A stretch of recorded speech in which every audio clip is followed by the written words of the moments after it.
We're back with the panel of the Friday Lightning Round. Your vote, the top pick, the president and congressional Democrats. We'll start there. Jason, the president had congressional Democrats over to the White House for a meeting. There's some mending to do on a number of fronts. Oh, sure. And we're going to expect this. A lot of tight races out there come November, particularly in red states where Obama's not popular. And that's why I think you see in recent weeks Democrats wanting to desperately change the subject.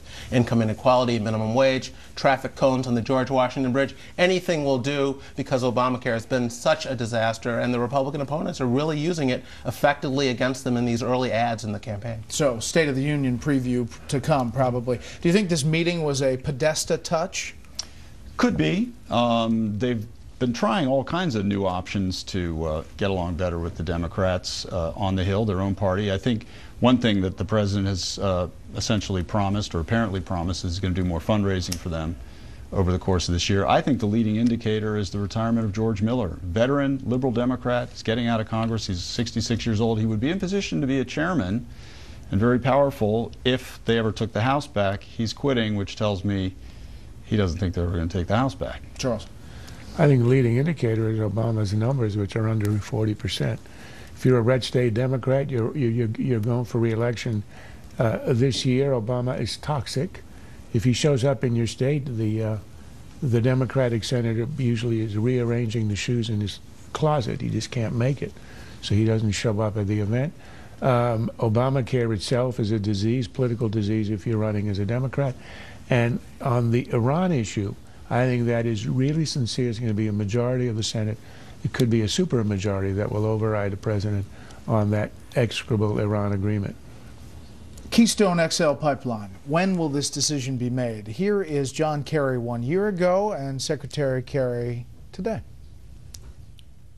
With respect to the Keystone, Secretary Clinton has put in place a very open and transparent process, and we hope that we will be able to be in a position to make an announcement in the near term. We are currently engaged in the environmental impact statement analysis. An analysis will be made with respect to the national interest ultimately, and we're just not at that point yet. I haven't received it. They haven't finished it. My hope is that before long, that analysis will be available. I mean, Charles, the near term was last year. This is a long analysis period.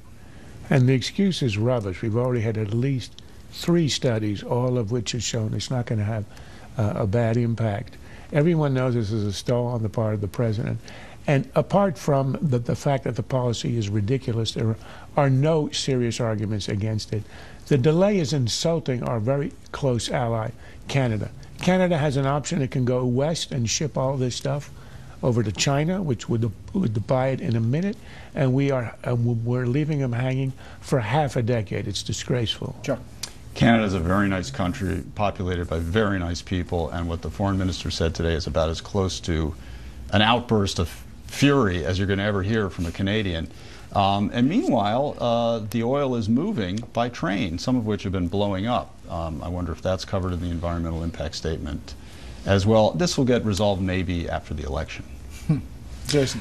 If we don't set up the pipeline, someone else will. The oil will flow. The only question here is whether the U.S. economy and job seekers in this country will benefit.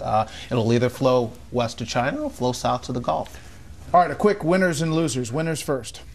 My winner is Major League Baseball for their new instant replay rule, or expanding it. I think that the worst thing for a fan is watching an important game turn on a bad call. And loser?